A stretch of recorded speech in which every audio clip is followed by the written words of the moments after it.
welcome everybody. It's my great pleasure to introduce our speaker in this session. And uh, I'd like to say just a few words about the speaker, who is Mphande Phiri from Alabama A&M University. Mphande is an electrical engineering major, and she also is very, very good at mathematics. And she has also been very interested in physics in general. And so it was a great pleasure to have her in our laboratory this summer under the auspices of the Alabama ALREU with the CPU2AL. And thank you, Mphande. I wish you the best of luck as you go forward and as you continue to collaborate with us. Now, her talk today, Mphande's talk today is measurements and control of the plasma parameters of a bimetallic laser-produced plasma. And it's all yours, Mphande. Thank you. Thank you. Thank you, Dr. Kamada, for the introduction. So as he said, my name is Mphande, and today my topic is the measurements and control of the plasma parameters of a bimetallic laser-produced plasma. So I'm going to begin, and I'm going to walk you through the objectives, the methodology, the results, and the analysis of the experiments and research that we carried out in the lab. I'm going to begin with a quote by Francis Bacon that says, "For where the cause is not known, the effect cannot be produced. Nature to be commanded must be obeyed." So the main purpose of this quote is to highlight to you that we're going to be using one of the principles that governs the natural phenomena of our experiments, and that's the Saha equation. In order for us to execute our experiment, we need to obey the Saha equation. So that's our first objective in this sense, and that was to scrutinize the Saha equation. Our further objectives were to concisely compare trends in the plasma parameters carried out during experiments and simulation. And further, we used pulsed laser deposition, which is a versatile technique for non-equilibrium growth of materials of complex stoichiometry. Further, we performed Langmuir probe measurements during our experiments. So I'm now going to walk you through the methodology that was used during the experiments. So as I stated earlier, we started with scrutinizing the Saha equation theoretically in order to compare trends of electron temperature in relation to electron density. So the Saha equation relates the degree of ionization and the electron temperature, and it also governs the production of plasma. The Saha equation has many different forms, but the equation right here is the equation we use to scrutinize it. In this equation, we know that the ion number density and the electron number density are equal, and W represents our ionization potential, and K is the Boltzmann constant, which is a known. The image on the left shows various plasma in the universe that occur at various densities and temperatures. And as you can see, as it increases, you see the various plasma in the universe. This image was provided by Dr. Harlow from the Pacific Northwest National Laboratory. Going further, I'm going to show you what exactly we carried out in the lab. So as I said, I was focusing on taking Langmuir probe measurements. So as you can see from this picture, you can see this is our plasma expansion and there's a Langmuir probe located in between. This Langmuir probe took the various readings of parameters, and the two videos I'm going to show you will illustrate how we carried out our experiments. So just to give you a background, we ablated a solid iron selenide pellet with an excimer laser, and we carried out Langmuir probe measurements as a function of the laser fluence, the laser spot size, and the angle of emission. So now I'm going to show you the two videos right here. Our first video is a video of the vacuum chamber. So this vacuum chamber, I'm going to play that again. This vacuum chamber is what's represented in this image, this round circle. And this is just kind of like a 3D view of the vacuum chamber. And this second video shows the actual ablation that's carried out during the experiments. So this blue glow that you see here is the blue glow that's represented in this diagram. This is how it actually happens, and this is just one image taken at one point. during the experiment, but this is how it goes. Moving on, we used Langley probes to carry out our experiments and take readings, as I said earlier. And one of the important parameters we tried to measure was the angular distribution of our plasma expansion. So we were trying to get various parameters like electron density, electron temperature, and the Mach number of the plasma expansion. So as you can see here, the highlighted red circle represents our angular probe. This is the preliminary angular probe that we use to take our initial readings of our plasma expansion. I constructed this diagram to easily explain this because this is an image of inside our vacuum chamber.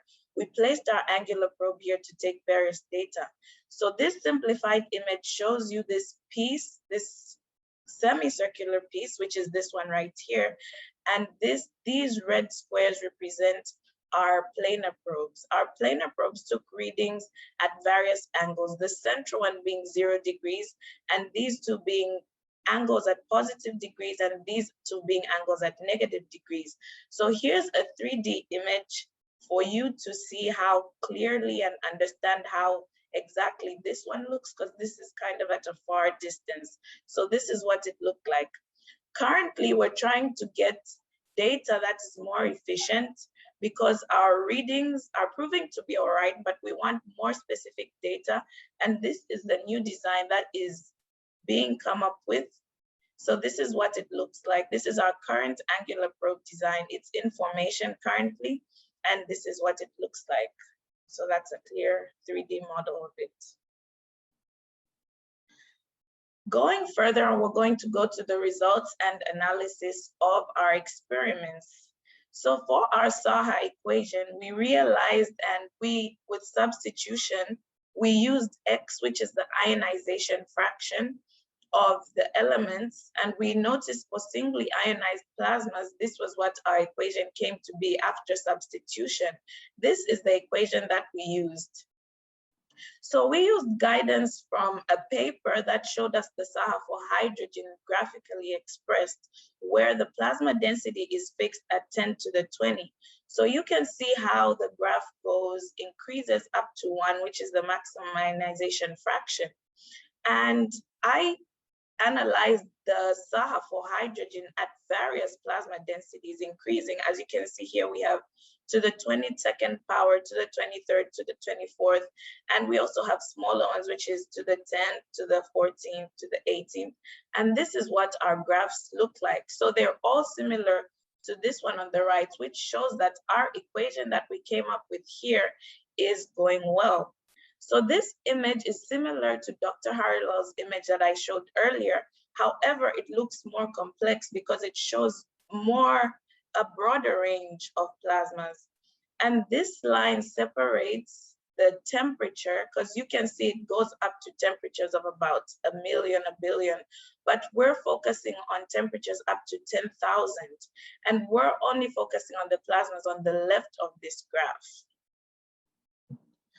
For our experiment, as I said, we ablated an iron selenide pellet, meaning we're only dealing with iron and selenium.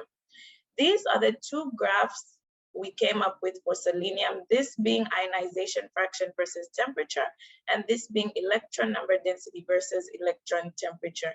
And that's the same thing for our iron. So these are the first ionization equations represented in graphical form. So you can see here, I picked a temperature of 6,000 kelvins to better help you understand what's going on in these graphs. So at 6,000 Kelvin, you can see that the ionization fraction of iron is clustered to the top, whilst for selenium, it's kind of spread out on a vertical range. And this attributes to the fact that iron has a lower ionization potential than selenium. This shows us that iron provides more electrons than selenium does. And this is a clear indication that our electrons are coming more from iron. On the graphs from the right, we can see that as we increase with temperature, the ion electron number density increases too, and that's the same thing for selenium. And this clearly shows you that we are going in the right way with our Saha equation, and our analysis is going great. For our experimental data, we learned that for laser spot areas below 4.5 millimeters squared, the peak values of the experimental data and simulation parameters all increase gradually when the laser fluence is in the 0.5 to 4.0 joules per centimeter squared range. So if you focus on these spot areas, because they're below 4.5 millimeters squared, you'll see that for each of the different graphs, it increases gradually. So this represents our temperature, this represents our density, this represents our Debye length, and this represents the Mach number. And if you focus on each of the spot areas, you can see that it increases gradually. So the experimental data I showed in the previous slide, when compared with the simulation results, it showed an increase that looked the same as what we had before. I focused on the experimental part of this, this research that we carried out. However, the simulation data was taken by Audrey Collins, who focused on this part. So here we can see various contour plots on this graph. The first one is A, B, and C, which represents the number density of the neutrals. The second one is the singly charged ions, which is D, E, and F. And the third represents the plasma temperature, which is G, H, and I. Now, moving on to one of the most vital parts of our experiment, we'll focus on the angular distribution. So to understand it better, the angular probe data reflects how the spot size influences the spatial extent and orientation of the plasma. The angular probe data also displays its correlation of plume features to the Mach number of the expansion, that is directed energy versus thermal energy. So I'll explain later about the directed energy and the thermal energy, but we should know that the Mach number is directly proportional to the directed kinetic energy and inversely proportional to the random thermal motion. So during our experiments, using the preliminary angular probe that I showed earlier, we took various readings, but we used the constant spot of 11.06 millimeters squared to analyze how our data was flowing. So this 0, 5, negative 10, 15, and negative 20 represent the angles, and these are the various fluences, and these are the ions that were caught by the, this is the ion number density that was caught by the planar probes in the angular probe. So this is a graphical representation of our angular distribution data from the spot I showed you earlier, the 11.06 millimeters squared. So we have the normalized ion density versus the angle in degrees. This is what our data looks like. It's still difficult to notice clear trends using this data. However, we were able to plot Gaussians of the general expectations suggested by the data, and this is what they look like. You can see these points. This is our data. They are kind of off the Gaussians, however, they're close, which is a good indication that we are getting somewhere with our preliminary angular probe. So our general expectation displays that for our smaller fluences, we have a less width. And for our greater fluences, we have a greater width too. So you can see this is our 1.5 per joules per centimeter squared fluence, and it has a less width than our greatest fluence, which is 2.5 joules per centimeter squared. So we learned that the width of the angular distribution increases with fluence according to the general expectation of our data. Further, we noticed that our probe data is shifted by approximately 7 to 8 degrees. So this is due to the fact that we notice our peak of ion number density should be at 0 degrees. However, our peak here is at approximately 7 to 8 degrees. So that's one thing we noticed from the data we collected. So we hope to get refined detection of these trends using our new angular probe design that I showed you in a few slides back. So as I mentioned, I was going to explain to you the difference between directed and thermal energy, which is necessary for us to understand the expansion of the plasma and the angular distribution. So the energy of the plasma plume expansion is apportioned into directed energy and thermal energy. So the directed energy is linked with the explosion-like behavior of the fluid. So I'm going to show you this visual. As you can see, this is the explosion of the expansion, as you saw in the video earlier. I'm going to play that again. So the directed energy is linked with this explosion-like behavior. The particles of gas move with very well-defined outward trajectories, and the speed of the outward motion calculates the kinetic energy of the explosion. So in the next expansion that I'll show, you're gonna see the various energies in the expansions. So the red arrows represent the directed energy. The thermal energy is linked with the heating of the plasma plume due to the absorption of the laser.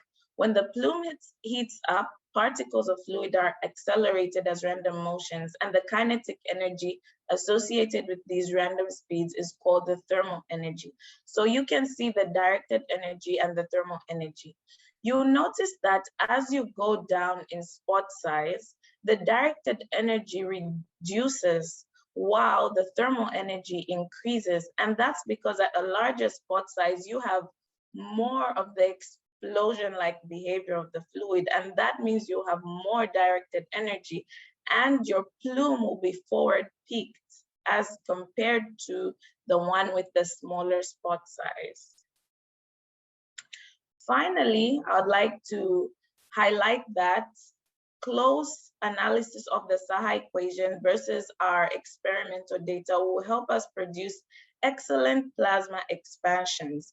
And also that our various readings that we take from here, our time dependence, our angular distribution of the plasma parameters are necessary for well-developed and good film growth of PLD plasmas. I'd like to say thank you to my mentor, Dr. Kamada, and the grad students, the team that you can see here. We were all happy and having a good time. I'm thankful for them because they helped me get the best out of this experience. Thank you for your time. Thank you very much, Mphande. Very interesting presentation. I'd like to just mention in parting that Mphande has been very productive this summer. She actually submitted 2 abstracts for upcoming conferences, one for the Gaseous Electronic Conference of the American Physical Society in Huntsville in October, and also one for the Materials Research Society in November. We're still standing by to know whether these will be accepted or not, but that in and of itself, just a submission is a great contribution. And she is also a co-author on 2 other abstracts, also for the GEC, and the MRS. So we look forward to continuing collaborating with you, Mphande, this fall and into the future. We'd like to develop this into a paper as the results continue to improve. Okay, so thank you very much, and we wish you the best and best of luck at A&M as you continue your education there. Hi, my name is Flasny, and thank you for watching this video. Make sure to follow us on our social media at CPHUL on Facebook, LinkedIn, and Instagram. Bye!